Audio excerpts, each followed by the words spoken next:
letters. affixes dialogues essays letters. මම කරන්නේ affixes dialogues essays. හරි අපි affixes වලින් පටන් ගමු. අපි affixes කියලා ඉංග්‍රීසි භාෂාවේ මම කියන එක පැහැදිලි නේද? එකපාරක් හැමෝම කියන්න මට. ඔව් පැහැදිලි. හැමෝටම පැහැදිලි නේද මම කියන එක? හරි. අපි කරගෙන යමු. අවධානයෙන් අහගන්න අනිත් දේවල් ගැන හිතන්නේ නැතුව. පොඩි වෙලාවකින් අපි ලොකු දෙයක් කරමු. affix එකක් කියන්නේ මොකක්ද? ප්‍රශ්න අහන්න වෙලාවක් දෙනවා කියවනේ. හරි. affixes එකක් කියන්නේ ඇමිනුම. සරල වචනය කියනවා නම් ඇමිනුම. ඒ කියන්නේ අපි වචනයක් ගත්තොත් මෙතන තියෙන උදාහරණයක් ඔයාලා ඩිස්ක්‍රීන් එකේ පේනවා ඇති. An affix is a set of letters generally added to the beginning or end of a root word. නංගි මල්ලි root word එකක් කියන්නේ මොකක්ද? root word එකක් කියන්නේ මෙතන තියෙනවා bold කරලා untouchable කියලා වචනයක්. ඕකේ. touch කියන එක තමයි root word එක. touchable, untouchable. un කියලා අකුරු සෙට් එකක් touch කියන වචනයට ඉස්සරහින් යොදලා තියෙනවා. ඒ වගේම ble කියලා able කියලා වචන අකුරු සෙට් එකක් යොදලා තියෙනවා. ඔයාලට දැන් තේරුණාද touch කියන වචනෙට දෙපැත්තෙන් අකුරු සෙට් එකක් එකතු කරලා තියෙන බව පේනවා. මම හිතන්නේ හැමෝටම මේක පැහැදිලි. un කියන අකුරු සෙට් එකයි able කියන වචන අකුරු සෙට් එකයි තමයි මේ touch කියන root word එකට නිකම්ම තියෙන වචනයට එකතු කරලා තියෙන්නේ. අන්න එහෙම මුලට හෝ අගට එකතු කරන වචන තමයි අපි affixes කියලා කියන්නේ. එමේ affixes වල ප්‍රධාන වර්ග දෙකක් තියෙනවා. එකක් prefix. prefix කියන්නේ නංගි මල්ලි වචනේ මුලට තමයි අපි මේක එකතු කරන්නේ. pre මුලට. පෙර. pre කියන්නේ පෙර. අපි අනිත් වර්ගය ගන්නවා suffixes. suffixes කියන්නේ වචනේ අගට එකතු කරන්නේ. දැන් මේ touchable, untouchable කියන එක ගන්න un කියන එක තමයි prefix එක. වචනේ පෙරට යොදලා තියෙන්නේ pre. able කියන එක තමයි suffix එක. අපි ඒක යොදලා තියෙන්නේ වචනේ අගට. touch කියන්නේ අල්ලනවා. untouchable.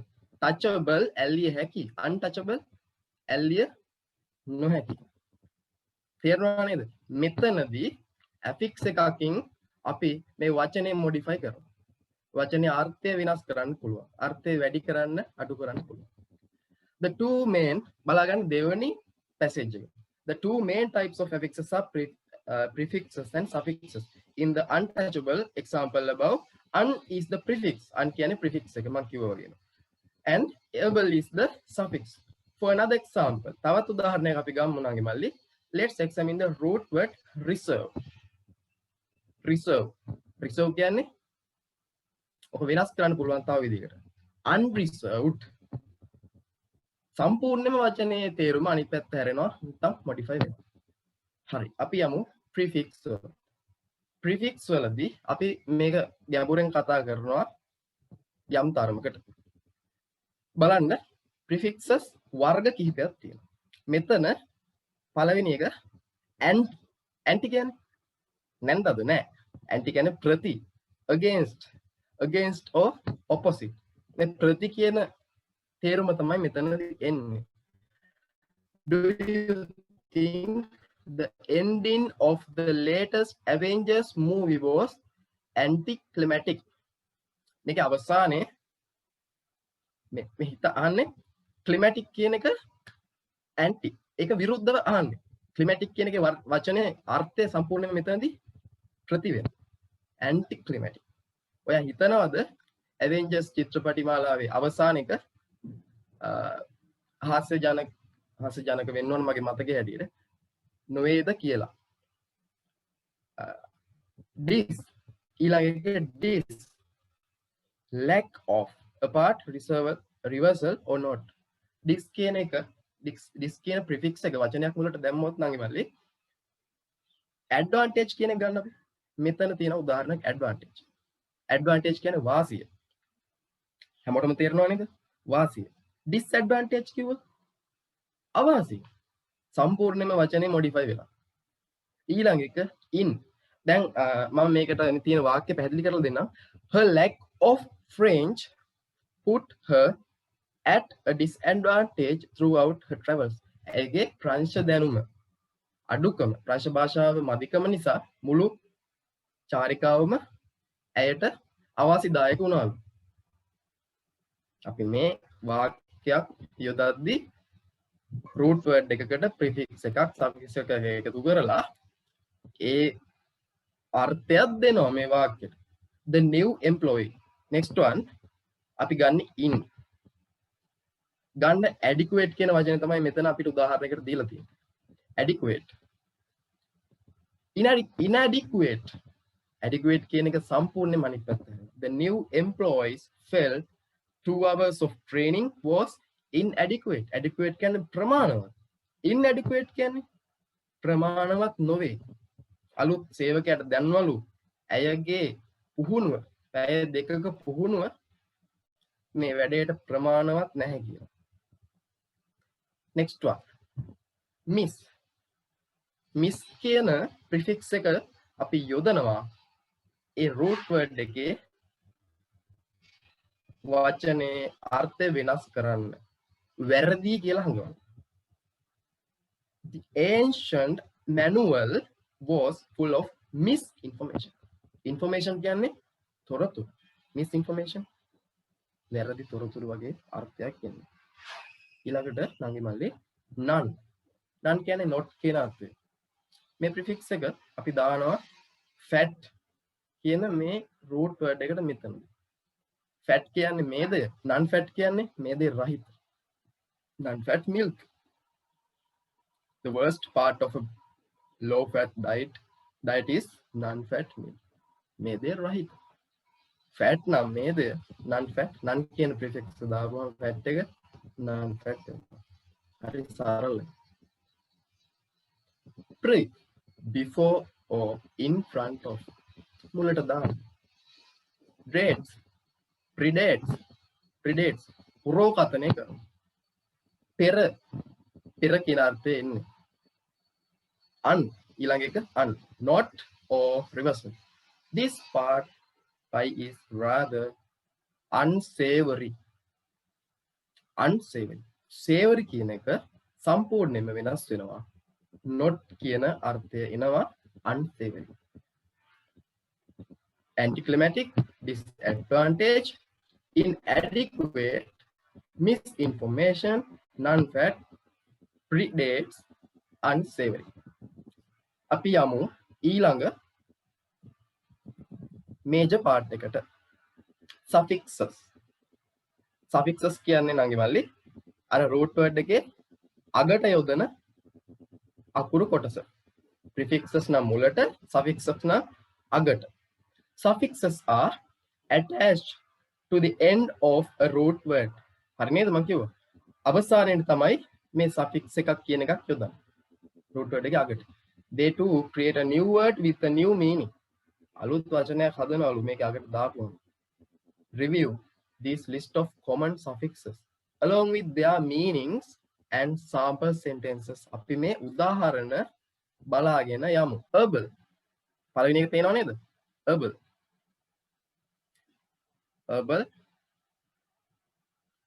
How did we manage before portable laptops? Portable. port කියන root word එකට able කියන කැලලක් එකතු වෙනවා. portable කියන හැකි.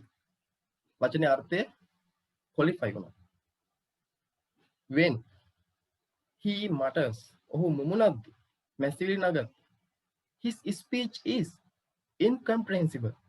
ඔහුගේ කතාව අපැහැදිලි. incomprehensible. මේකේ නංගි මල්ලි අපි දාලා තියෙන්නේ in කියන prefix එක තියනවා මේකේ මුලට. හරිද? ඒ උනාට incomprehensible able කියන ible කියන prefix එක නෑ suffix එක මේ වචනේ අගට යෙදලා තියෙනවා. අපැහැදිලි. portable, incompatible. ඊළඟට නංගි මල්ලි තියෙනවා more relating to origin or designating role.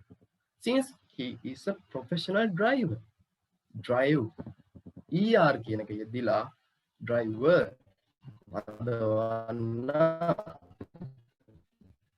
රියදුරා. It seems only fair that his Corvette is fast, faster than my Mini Cooper. වේගවත්, fast වේගය, faster වේගවත්, fastest වේගවත්ම. එච්චර දුරට යන්න අවශ්‍ය නැහැ. මේ er කියන එකෙන් වචනේ modify වෙලා තියෙනවා කියන එක අපි තේරුම් ගමු. Full ඊළඟ එක full. I am grateful for my editors keen eye. මම කෘතඥපූර්වක වෙනවා මගේ my editors keen eye.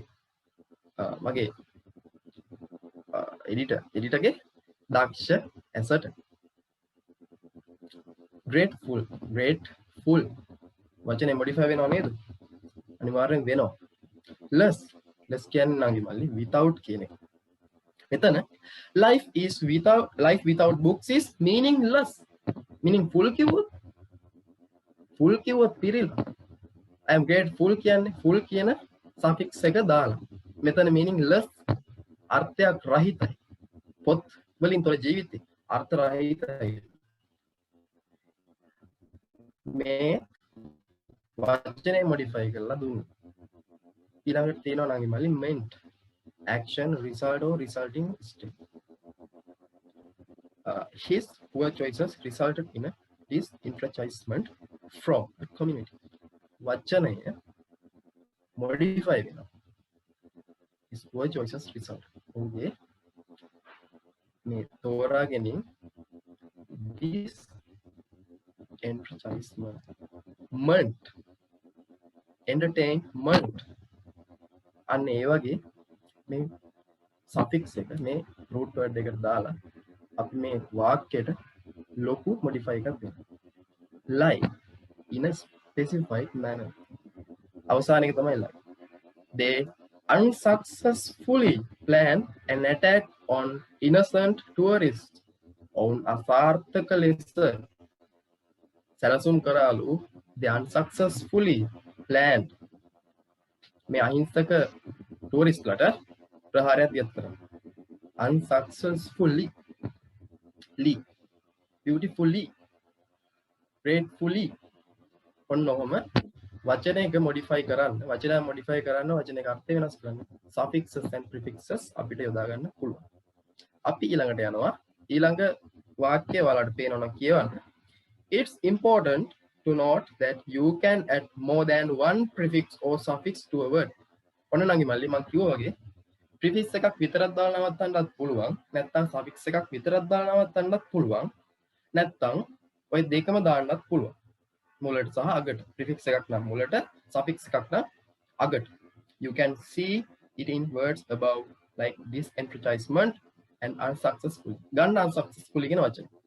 මේක un කියන්නේ success කියන වචනේ root word එකේ මුලට ඇවිත් තියෙන prefix එක un කියලා.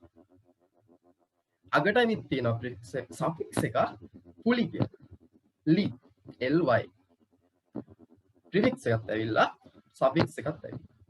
Other examples include non-conformist, counter-revolutionary, reorganization and unquantifiable.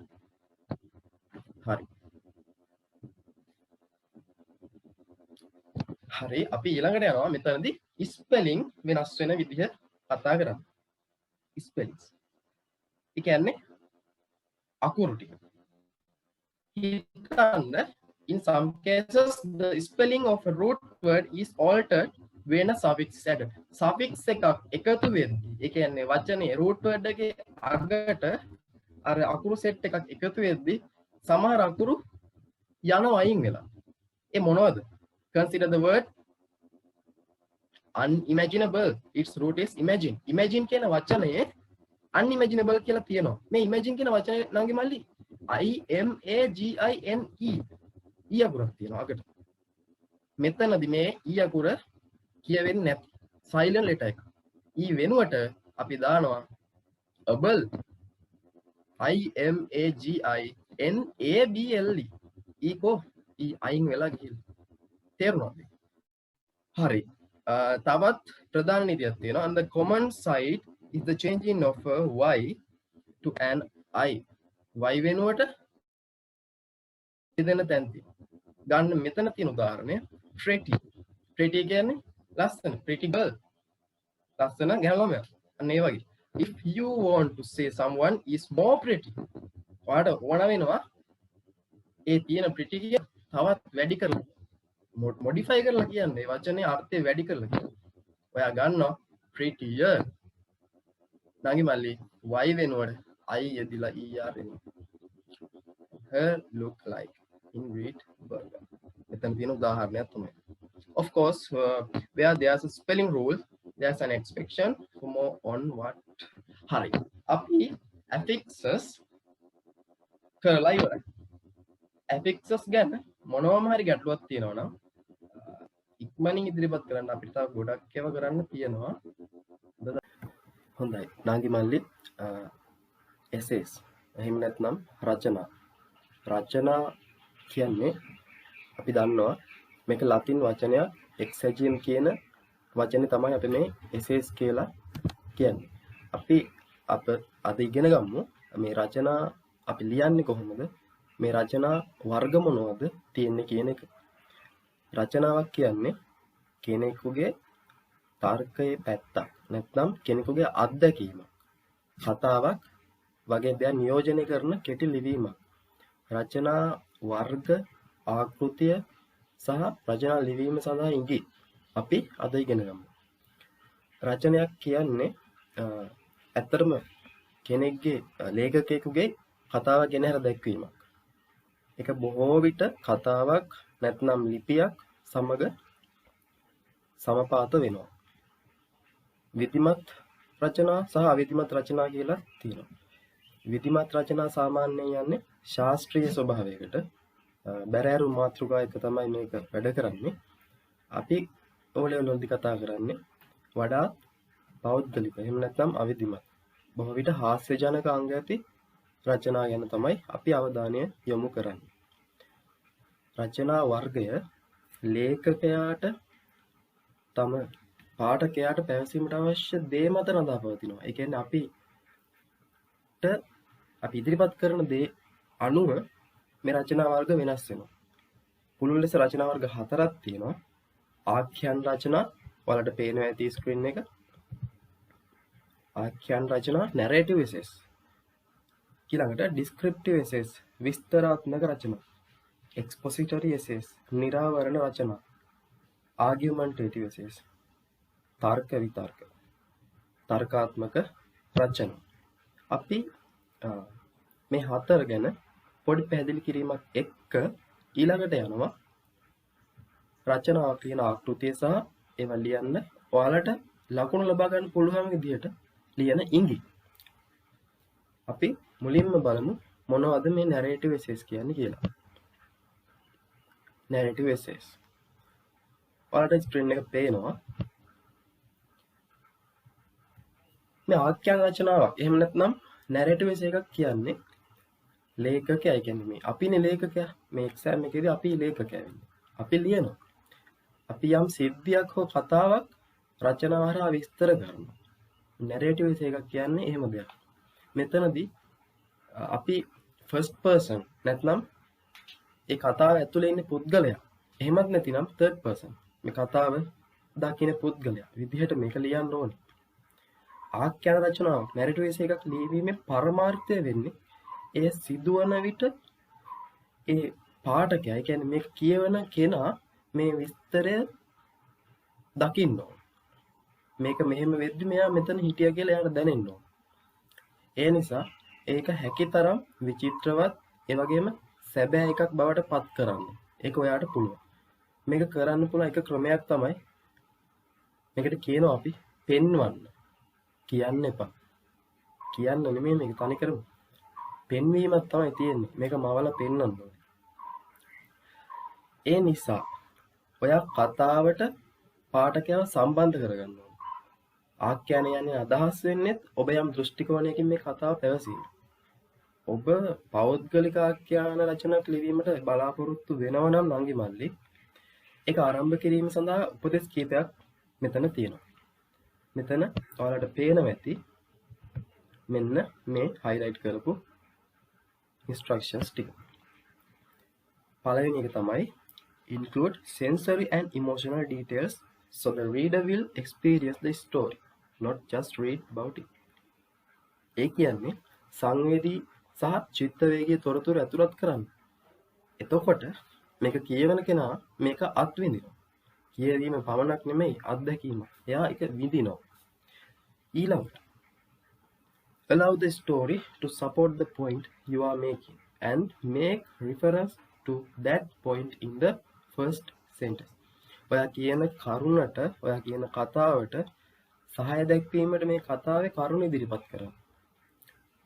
ඊළඟ එක first person විදිහට හරි third person විදිහට හරි මේ කතාව ඔයා ලියන්න. අපි එක උදාහරණයක් බලමු narrative essays වලට. මේක උපුටාගෙන තියෙන්නේ ප්‍රසිද්ධ ආඛ්‍යානයක්. මේක ජෝන් අප්ඩයික් අප්ෆෑන්ස් බීට් කිඩ් ඇඩියු විසින් තමයි මේක රචනා කරලා තියෙන්නේ. මේක ඉංග්‍රීසි පොතකින් ගත්තු උදාහරණයක්. The afternoon grew so glowering that in the 6th inning the arc lights were turned on always a van size in the daytime like the burning headlights of a funeral procession. මෙතන කියනවා මේක මේ ක්‍රීඩා පිටියක cricket fan කෙනෙක් cricket ලෝලියෙක් දකින්න දෙයක්. එයා අත්විඳපු යම් සිද්ධියක්. මේක තේරුම නම් දහවල් කාලේ ඉතා දීප්තිමත් විය. 6 වෙනි නිමේ චාප ලයිට් සක්‍රිය කර ඇත.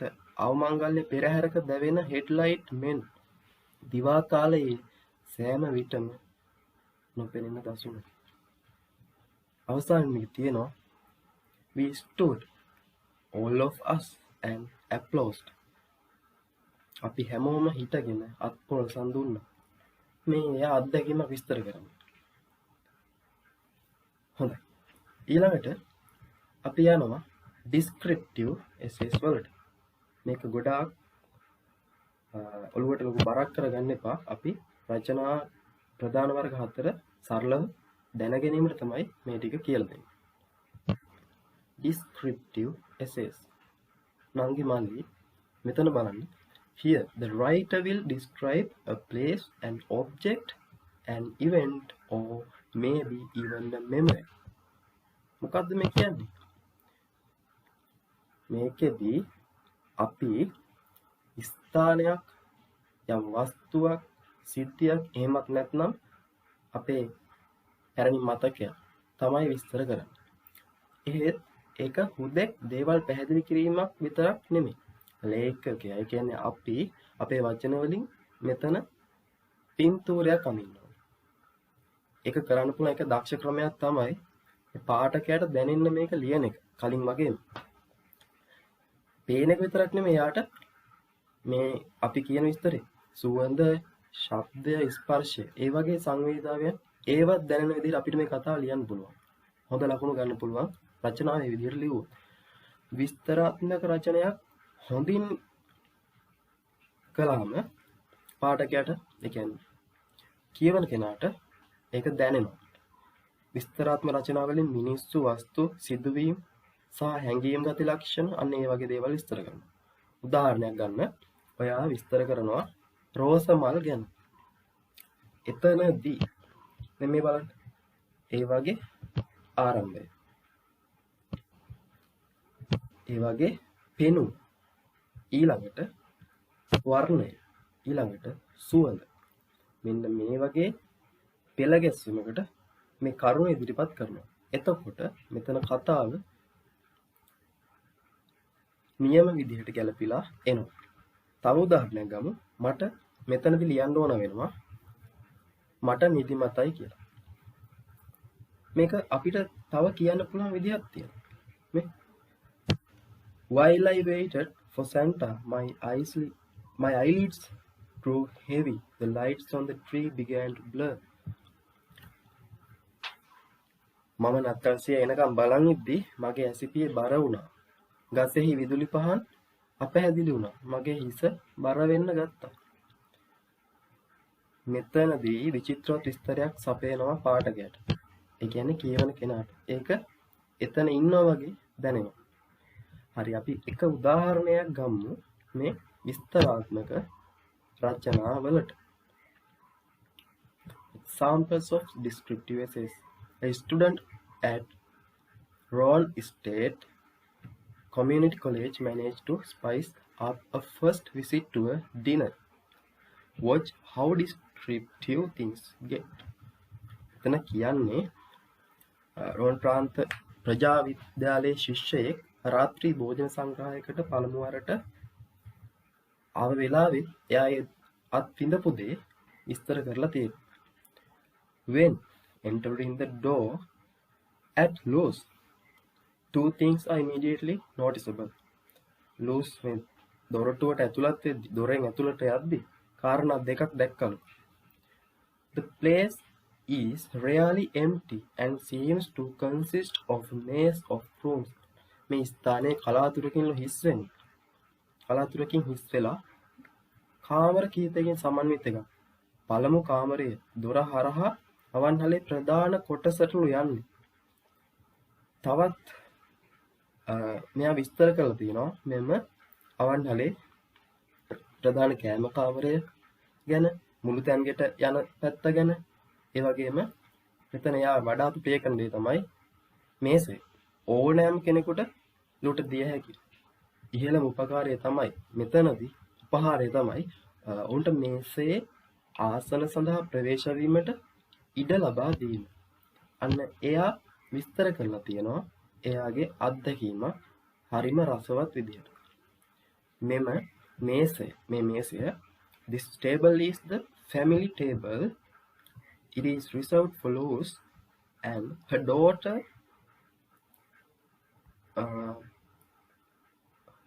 Karen's immediate family and treasured friends. මවුල මේසෙලු ලෝගේ සහ දියණිය කැරන්ගේ සමීපතම පවුලේ අය සහ වටිනා මිතුරන් සඳහාලු මේක වෙන් කරලා තියෙන්නේ. හොඳයි. අපි ඊළඟට යනවා නන්දි මල්ලි expository essays. මොනවද මේ expository essays කියන්නේ? හරි අපි බලමු expository essays කියන්නේ මොනවද කියලා. නිරාවරණ රචනා. මොනවද මේ? එවැනි රචනාවක් අපි ලියද්දී මේ මාතෘකාවක් අපි තෝරගන්නවානේ රචනාවක් ලියද්දී. මෙතනදී අපි මේ නිරාවරණ රචනාවේදී මාතෘකාව ගැන සමබර අධ්‍යයනයක් තමයි ඉදිරිපත් කරන්නේ. මේකෙදි අපිට තියෙන්න ඕන සාමාන්‍යයෙන් පුළුල් දැනුමක් අපි මේ තෝරගන්න මාතෘකාව ගැන. විෂය දැනුම. නිරාවරණ රචනාවේදී ලේඛකයාගේ හැඟීම්, ඒ කියන්නේ අපේ හැඟීම් වලට විතරක් මේක ඉඩක් නැහැ. සම්පූර්ණයෙන් මේක පදනම් වෙන්නේ කරුණු, සංඛ්‍යාලේඛන, උදාහරණ වගේ දේවල් මත. නිරාවරණ රචනා, ගවේෂණ, සාකච්ඡා කිරීම වගේ දේවල් ගැන තමයි අපි ලියන්නේ. හැම විටම කිසියම් එක සංකල්පයක් තමයි මේකෙදී අපි පැහැදිලි කරන්න ඕනේ. දැනුම් දීම, විස්තර කිරීමක් සහ පැහැදිලි කිරීමක් තමයි මේ රචනා පුරාවට ගලාගෙන යන්නේ. මෙතනදී පොඩි උදාහරණ වගේම උපදෙස් කිහිපයක් තියෙනවා නිරාවරණ රචනාවක් ලියද්දී හොඳින් ලියන්නේ කොහොමද කියලා. පළවෙනි එක, be concise and easy to understand. සංක්ෂිප්තව තේරුම් ගැනීමට පහසු විදිහට ලියන්න. දෙවෙනි එක, offer different views on a subject. විෂයක් පිළිබඳ අපි මේ තෝරගන්න දේ පිළිබඳ විවිධ අදහස් ඉදිරිපත් කරනවා. ඊළඟ එක, තත්වයක් හෝ සිද්ධියක් පිළිබඳව රිපෝට් කරන්න, වාර්තා කරන්න. තේරුම් ගැනීමට අපහසු දෙයක් තේරුම් කරලා දෙන්න. අනේක තමයි මෙතනදී බලාපොරොත්තු වෙන්නේ මේ රචනාව හොඳින් ලිවීම සඳහා. අපි එක් උදාහරණයක් බලමු. Examples of expository essays. This sample expository essay from Thoughtful Learning relies heavily on facts and statistics to explain the important concept of cheating. අපි මේ උදාහරණය අරගෙන තියෙන්නේ යම් සිද්ධියක් පිළිබඳ වාර්තා කරන්න. මේ සිද්ධිය තමයි නංගි මල්ලි විභාග වංචා වගේ දේවල් ගැන තමයි අපි මෙතනදී වාර්තා කරන්නේ. මේ මාතෘකාව තෝරාගෙන තියෙන්නේ ඒ සම්බන්ධයෙන්. Did you know that 7 out of 10 students have cheated at least once in the past year? Did you know that 50% of those students have cheated more than twice? කියවන්න නංගි මල්ලි මේ ඡේදය මේකේ අර්ථය තමයි සිසුන් 10 දෙනෙකුගෙන් 7 දෙනෙක් ආම වශයෙන් පසුගිය වසරකට එක්වරක් වංචා කර ඇති බව ඔබ දැන සිටියාද? එම සිසුන්ගෙන් 50% දෙවරකට වඩා වංචා කර ඇති බවත් ඔබ දැන සිටියාද? මෙම කම්පන සහගත සංඛ්‍යා ලේඛන එක්සත් ජනපද උසස් පාසල් සිසුන් 9000ක සමීක්ෂණයකින් ලබාගත් ඒවාය. ගුරුවරුන්ද සිසුන්ට වංචා කිරීමට උනන්දු කර ඇත. පසුගිය වසරේ ඩෙට්‍රොයිට්හි පාසලකදී ගුරුවරුන් තම සිසුන්ට මෙන්න මේ විස්තරේ කියාගෙන යනවා. මෙතනදී සංඛ්‍යා ලේඛනය ගැන සඳහන් වෙනවා. අපි මෙතනදී අපේ අදහස් විතරක් නෙවෙයි සංඛ්‍යා ලේඛනයේ කරුණු මත පදනම තමයි නංගි මල්ලි මෙම නිරාවන රචනාව ලියලා තියෙන්නේ. හරි. ඔයාලට වැටහෙන්න ඇති මේ මොකක්ද කියන එක. අපි ඊළඟට යමු ආගියුමන්ටේටිව් එසේස්. තර්කාත්මක රචනා. ආගියුමන්ට් එක තර්කයක්. අපි ආගියු කරනවා අපේ යාළුවොත් එක්ක. හිත මිතුරොත් එක්ක. සමහර විට අපේ තර්කයට අපේ මතයට අවනත නොවන අයත් එක්ක. මෙතනදිත් වෙන්නේ වගේ දෙයක්. Here the purpose of the essay is to get the reader to your side of the argument. මේකෙදි මේ රචනයේ අරමුණ තමයි මේක කියවන කෙනා අපේ තර්කයට අනුගත කර ගැනීම.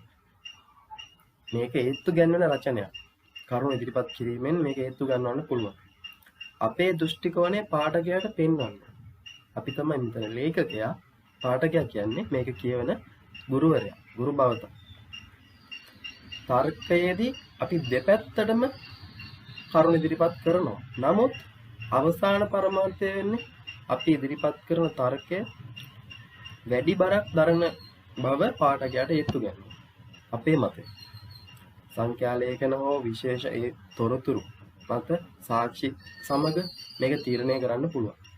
මේ රචනාවලදී ලේඛකයා, ඒ කියන්නේ කියවන කෙනා හුදෙක්ම මතයක් ඉදිරිපත් කිරීමක් නෙමෙයි, යමක් වෙනුවෙන් හෝ යමකට විපක්ෂව තර්කයක් ඉදිරිපත් කිරීම, ඒ වගේ දේවල් තමයි මෙතනදී දකින්නේ. අපි තර්කාත්මක රචනා සඳහා මෙතන උදාහරණයක් දීලා තියෙනවා. An argumentative essay from Bogazici University offers a bit of a dramatic flair which is important to making a strong argument. බොගාසි විශ්වවිද්‍යාලයේ තර්ක විතර්ක රචනය මේ නාටකාකාරව දක්වන එකක් තමයි මේ ප්‍රබල තර්කයක් ඉදිරිපත් කරන්නේ. මෙතනදී කියනවා throw out the bottles and boxes of drugs in your house. මේක තේරුම මම කියන්නම්. මේ ඡේදය කියවලා බලන්න. ඔබේ නිවසේ ඇති ඖෂධ බෝතල්, ඖෂධ පෙට්ටි එළියට විසි කරන්න. අලුත් න්‍යායකට අනුව මේ ඖෂධ ඔබගේ සෞඛ්‍යයට අහිතකර විය හැකි අතර මෙම පණිවිඩය මිලාදික ඖෂධ නිර්දීගත නොහැකියට සුභාරංචියක්ද වේ. නමුත් කෙසේ වෙතත් මෙය ඖෂධ කර්මාන්තයට සහ විද්‍යාවේ ප්‍රගතිය පිළිබඳ අපගේ විශ්වාසයට බලවත් පහරක්. මෙම අලුත් න්‍යාය තර්ක කරන්නේ සුව කිරීම අපගේ ඇඟිලි තුඩු වල ඇති බවයි. නිරන්තරයෙන් ඔන්න බලන්න මෙතනදී අපි තර්කයක් ඉදිරිපත් කරනවා වාදාත්මක විදිහට. වාදයක් වගේ. අපි මේකට අනුව අපේ රචනාව පෙළ ගැස්සුවොත් මෙතනදී මේක කියවන පාඨකයා අපේ තර්කයට හරි මේ කියන දේ හරි. මෙන්න මේ කියන තර්කය ඉදිරිපත් කරන තර්කය ඇත්ත වෙන්න පුළුවන් කියලා හිතනවා. අන්න හිතන තැනට ලිව්වොත් අපිට මේ වගේ රචනාවකදී සම්පූර්ණ ලකුණු හොඳ ලකුණු ලබා ගන්න පුළුවන්. නංගි මල්ලි මේ කියලා දුන්නු කරුණු ටික තරමක් දුරට ඔබට ගැඹුරු විදිහට දැනෙන්නේ නැති. අපි මූලිකව අවබෝධයක් තමයි ගත්තේ රචනා වර්ග මොනවද කියන එක. අපි ඊළඟට යනවා ඔයාලට මෙතනදී දැනගන්න අවශ්‍යම දේ කියලා දෙන්න. රචනාවක ආකෘතිය. Format of an essay. අපි මේ ආකෘතියට යම්දී අපිට පේනවා මෙතන කියලා තියෙනවා රචනාවකට දෘঢ়ාකෘතියක් නැහැ අතරම. මේක නිර්මාණාත්මක ක්‍රියාවලිය. සීමා වෙන්න දෙයක් නැහැ. රචනා ලිවීමේදී සාමාන්‍ය අනුගමනය කරන මූලික ව්‍යුහයක් තියෙනවා. ඒ හින්දා අපි රචනාවක පොදු ව්‍යුහය දෙස බලමු. Introduction. පළවෙනි ඡේදය. පළවෙනි ඡේදය මොකද කරන්නේ? මේ රචනාවේ පළවෙනි ඡේදය මේක ලේඛකයා. ඒ කියන්නේ අපි ලියන අපිනේ ලේඛකයා මෙතන. අපි අපේ මාතෘකාව පිළිබඳ හැඳින්වීමක් කරන්නේ මෙතන. හඳුන්වා දීමේ ඡේදයේදී අපේ රචනාවේ කෙටි සාරාංශයක් අපිට දෙන්න පුළුවන්. සමහර කුසලතානුව ඔයාට මේක රස ගන්නවන්න වර්ණවත් කරන්න පුළුවන්. සාමාන්‍යයෙන් මේ හඳුන්වා දීමේ ඡේදය ඒ කියන්නේ ඉන්ට්‍රොඩක්ෂන් එක එච්චර දිග එකක් නෙමෙයි. හේලි 4ක් 6ක් වගේ වෙත් අවසන් කරන්න අපි දැනගන්න ඕනේ. රචනා හඳුන්වා දීමේදී නිර්මාණශීලී වීමට බොහෝ ක්‍රම තියෙනවා. මේක ඔයා පාඨකයත් එක්ක සම්බන්ධ වෙන මුල් පියවර. කියවන කෙනාට මේ රචනාව කියවන්න හිත දෙන්න මේක කියවගෙන යන්න අදහසක් එන්න මේක තමයි මුල් පියවර. හොඳින් ඔයාට පාවිච්චි කරන්න පුළුවන් මුල් පියවර මේක. අපි මෙතනදී එයාගේ අවධානය ගන්න පාඨකයාගේ අවධානය ගන්න නැත්තම් මේ විභාගයේදී ඔබගේ පේපර් එක ඔයාගේ ප්‍රශ්න පත්‍රය පරීක්ෂා කරන ගුරු භාවතාවගේ අවධානය ගන්න අපිට පාවිච්චි කරන්න පුළුවන් දෙයක් තියෙනවා.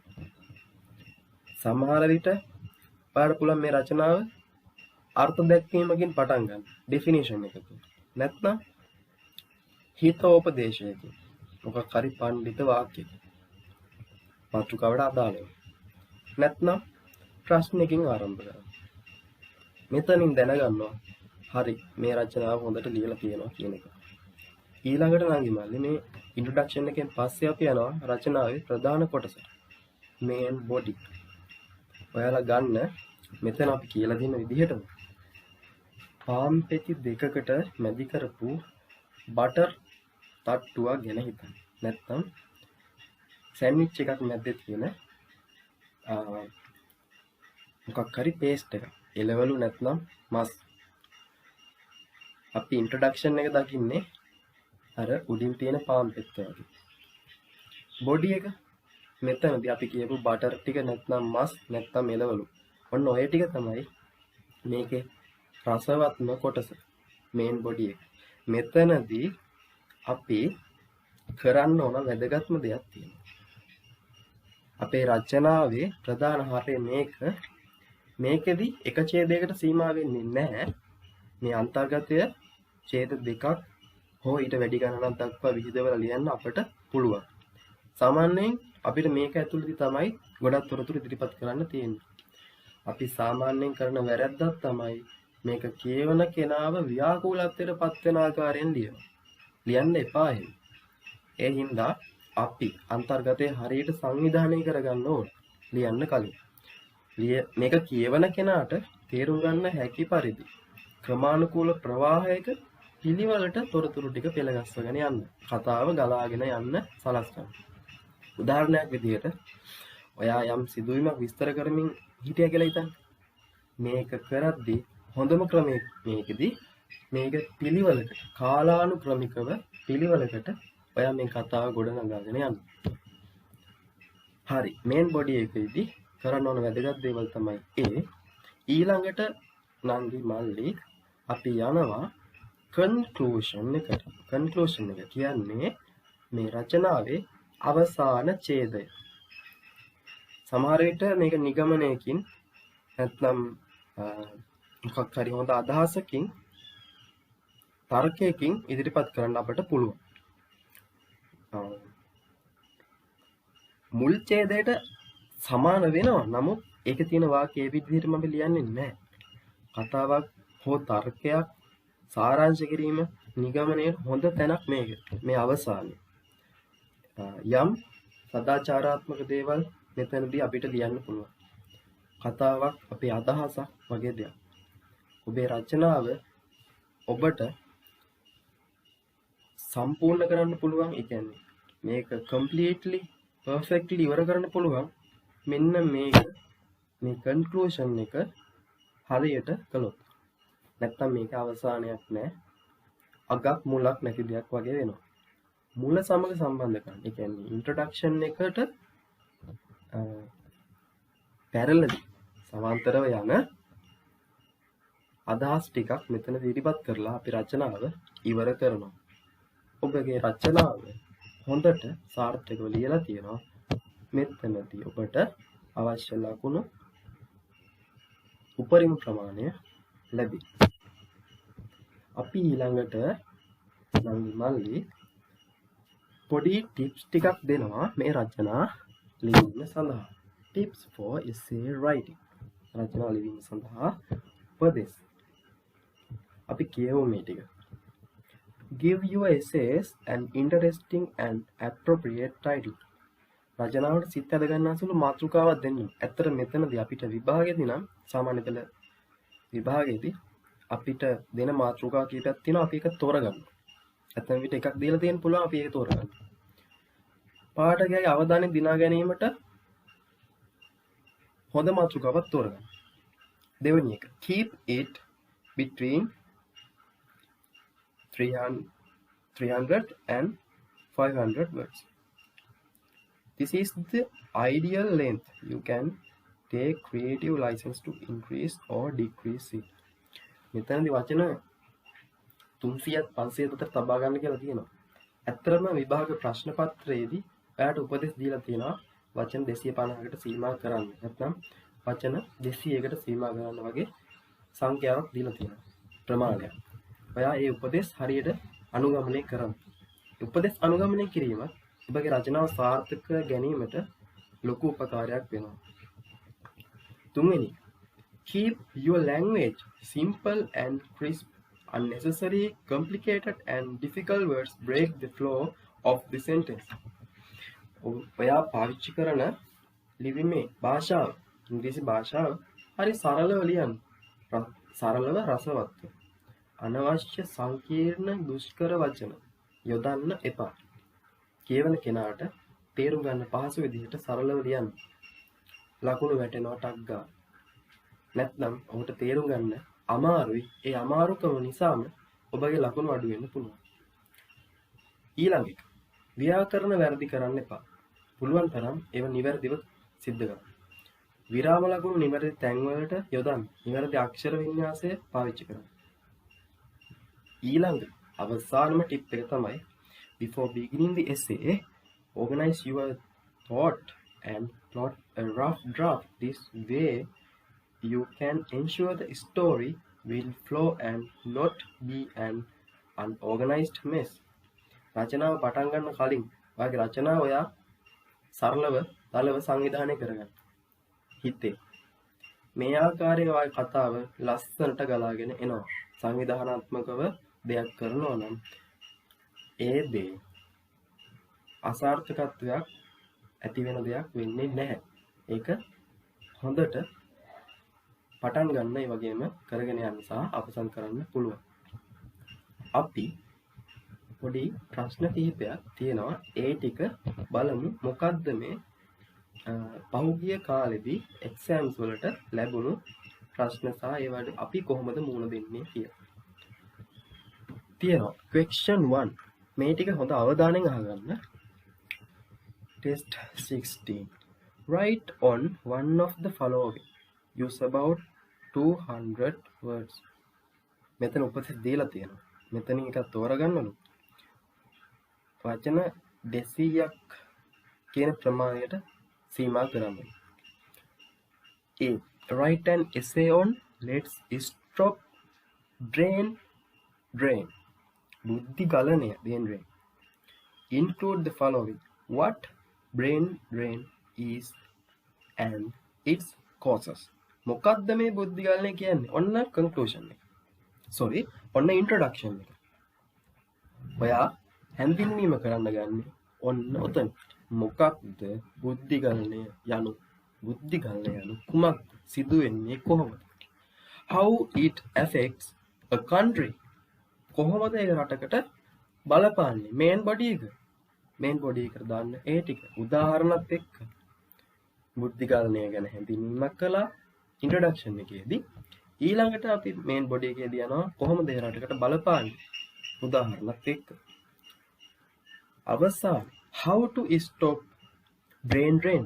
කොහොමද මේ බුද්ධි ගලණය පාලනය කරන්නේ නැත්නම් නවත්වන්නේ? ඔයාගේ අදහස්, suggestions, යෝජනා මේක ඉදිරිපත් කරනවා. අවසාන ඡේදය මේක. conclusion. පටන් ගත්තේ හැඳින්වීමෙන් main body එකේදී කරුණු ඉදිරිපත් කළා. conclusion එකේදී අවසානයේදී අදහස් ඉදිරිපත් කළා. එච්චරයි. B. Write the speech you would make at a leadership development program on face challenges. Become strong. අභියෝග වලට මුහුණ දෙන්න. ශක්තිමත් වෙන්න. මෙන්න මේක තමයි මාතෘකාව. ඔයා මොකද්ද කරන්න ඕන මෙතන? You may include the following. ඔයා මේ ටික ඇතුළත් කරන්න. What challenges the students face. මොනවද අපි මුහුණ දෙන අභියෝග? Introduction එක කළා.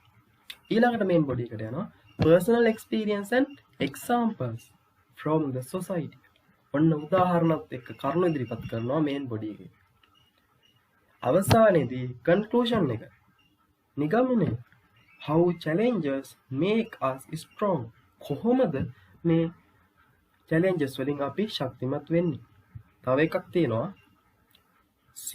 Write an article to children's newspaper on the following topic.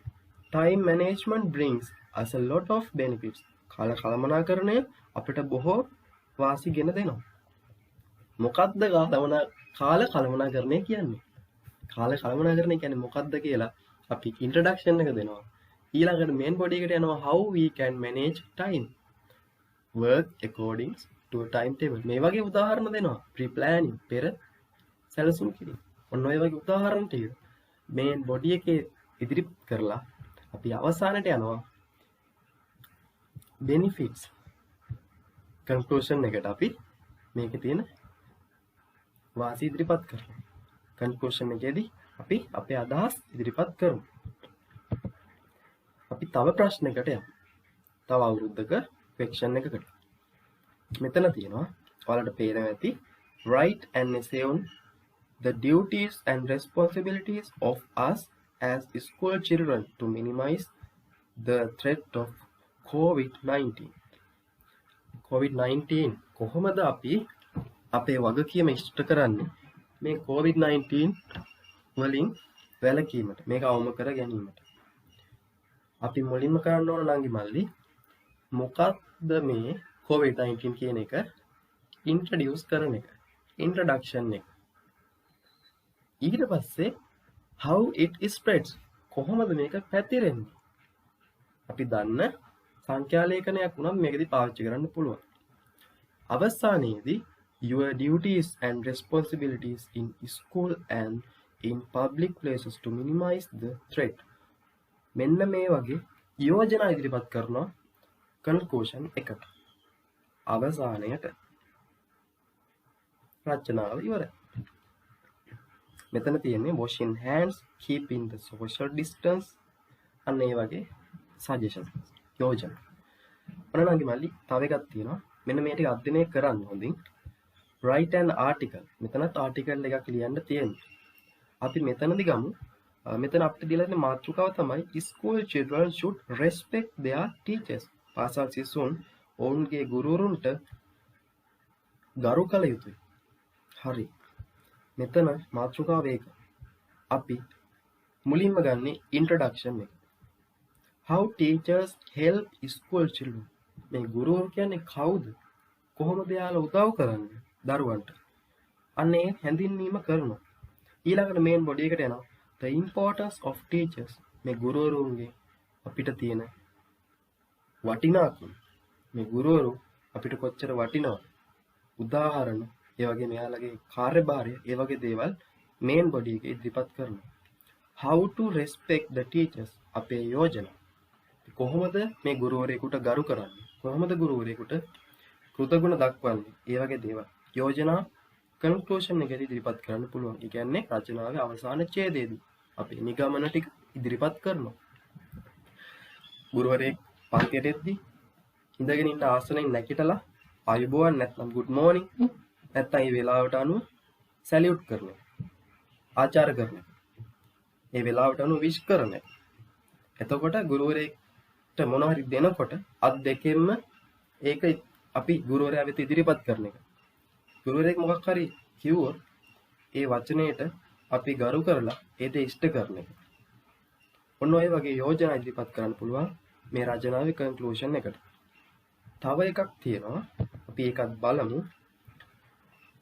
මේ දෙක ඔයාලා බලන්න අර විදිහටම තමයි මේ පෙළ ගලාගෙන යන්නේ.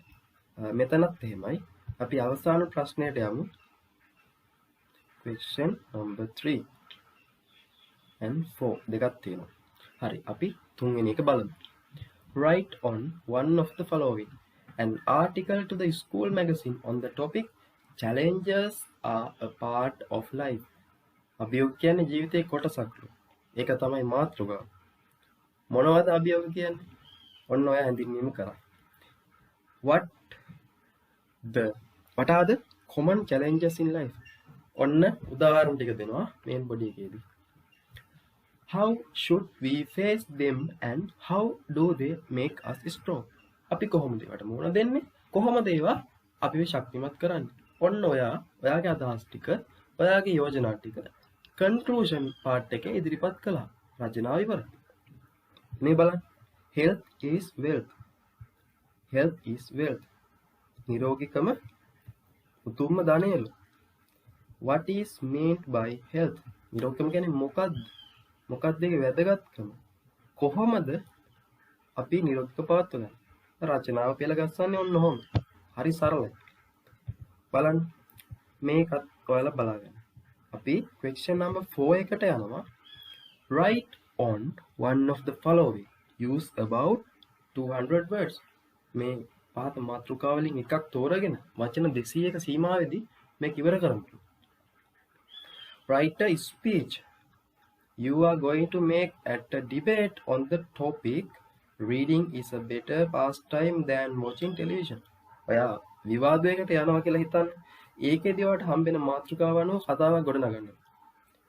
කියවීම කාලය හොඳින් ගත කිරීමට උපකාරී වෙන දෙයක්ලු රූපවාහිනී නැරඹීමට වැඩිය. මොකක්ද කියවීම කියන්නේ? ඒකෙන් ඔයාලට තියෙන ප්‍රයෝජන මොනවද? ඒක අපි වැඩි දියුණු කරගන්නේ කොහොමද? ඔන්න ඔය ටික පෙළ ගස්වන්න. රචනාව ඉවරයි. හැඳින්වීම මේන් බොඩි එක conclusion. Letter B. Write an article on the advantage and disadvantages of using internet. අන්තර්ජාලය පාවිච්චි කිරීමෙන් ඇති වාසි සහ අවාසි ගැන පුවත්පතකට ලිපියක් ආටිකල් එකක් ලියන්නලු. රචනාවක් අපි ලියනවා, ආටිකල් එකක් ලියනවා. ඉන්ටර්නෙට් අන්තර්ජාලය කුමක්ද? අන්තර්ජාලයේ අඩංගු දේවල් මොනවද? අන්තර්ජාලය අපි වාසිදායක සහ අවාසිදායක විදිහට අත්විඳින්නේ කොහොමද?